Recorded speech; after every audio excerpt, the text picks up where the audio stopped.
բազմաթիվ խնդիրներ են ծագում գործնականում տեսակցության հետ կապված, որովհետև ցավոք սրտի շատ դեպքերում երեխաները ոնց որ կռվախնձոր են դառնում ծնողների միջև կամ երկու կողմերի միջև եւ լինում է, ասենք, լինում են շատ պահեր, երբ որ ծնողներից մեկը ինքը եթե երեխաները բնակվում են իր հետ, ինքը ամեն կերպ խոչընդոտում է, որպեսզի մյուս ծնողը կամ մյուս ծնողի տատիկ, պապիկը եւ այլն կարողանան երեխայի հետ տեսակցել։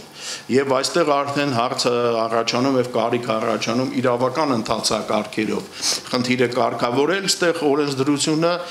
տարբերակված մոտեցում է ցուցաբերում, որովհետեւ եթե տատիկ, պապիկն են ուզում տեսակցել իրենց երեխային եւ երեխան գտնվում է մյուս ծնողի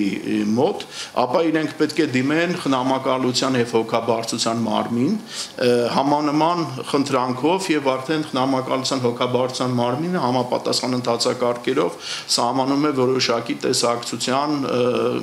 գրաֆիկ, հա, ժամանակացույց։ Ծնողների պարագայում դատական կարգով, այսինքն եթե մի ծնողը ցանկանում է երեխային տեսակցել, մյուսը խոչընդոտում է, արդեն պետք է համապատասխան հայցով այդ ծնողը դիմի դատարանում նշի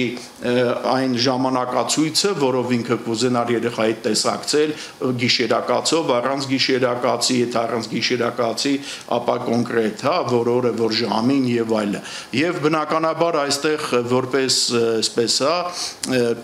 նաեւ այդ process-ի մասնակից խնամակալության մարմիններն են ներգրավում, եթե տարբեր բնակավայրերում են բնակվում ծնողները, ապա երկուսի բնակավայրերի խնամակալության հոգաբարձության մարմինները իրենք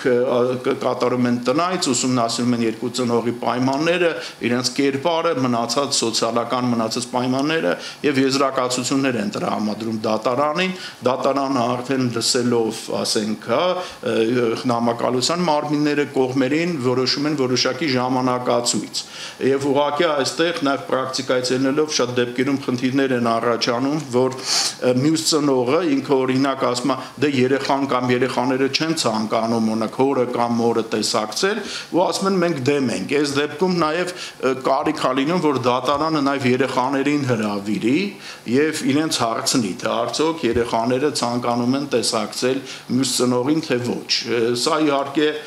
նաեւ էմոցիոնալ առումով շատ դժվար է, որովհետեւ լինում են դեպքեր, երբ որ այն ծնողը, ում որ մոտ գտնվում է երեխան, ճնշում են գործադրում երեխայի վրա, ասում են ասա, որ մենք չենք ուզում մյուս ծնողին տեսնել, դատարանում նման բան հայտարարի եւ դա իհարկե բավականին դժվար իրավիճակներ են, թե իրավական առումով, թե հոգեբանական առումով, բարոյական առումով, բայց ցավոք սրտի բավականին տարածված։ Եվ այստեղ արդեն խնդիրը նա, որ դատարանը եւ գուցե ասենք, հա, մյուս կողմի փաստաբանը եւ այլ տալով համապատասխան հարցեր փորձի հասկանալ արդյոք դա իսկապես տվյալ երեխայի կամքն է, որ ինքը հրաժարվում է մյուս ծնողին տեսակցել, թե ուղղակի ճնշում է գործադրվել իր վրա այդ նպատակով, որ ինքը հրապարակայնորեն ոնց որ հրաժարվի մյուս ծնողին տեսակցելու ցանկությունից։ Եվ նման կարգի գործերը իրենք կարող են տևել բավականին երկար, եւ մենք ունենք նաեւ այդպիսի պրակտիկա, օրինակ Գյումրիի հետ կապված, որ 3 տարի այդ գործը տևում է, երբեմն լինում է, որ այդ տեսակցության կամ ասենք դատարանը, հա, եւ մենք ունենք նման գործ, որ դատարանը սահմանել է տեսակցություն, մյուս կողմը այցելել է, որ ի կատարում դատարանի որոշման մյուս կողմը դիմացել է, դա վերածվել է ծծկրտուկի, որը հանգեցրել է քրեական գործի հարուցման, մեկը ասենք ծծկրտուկի հիմքով, մյուսը դատարանի որոշման կատարմանը չարամտորեն խոչընդոտելու եւ այլն, եւ ցավոք սրտի հասարակ որ այդպես շարքային կարելի ասել, հա, ամուսնաընտանեկան վեճը ինքը արդեն վերածվում է նաեւ քրեաիրավականի եւ շատ ավելի բարդանում է եւ շատ ավելի խորքային թշնամանքի արդեն վերածվում երկու ընտանիքների տոհմերի միջև։ Եթե ասենք խնամակալության մարմին դիմելիս, հա, խնամակալության մարմինը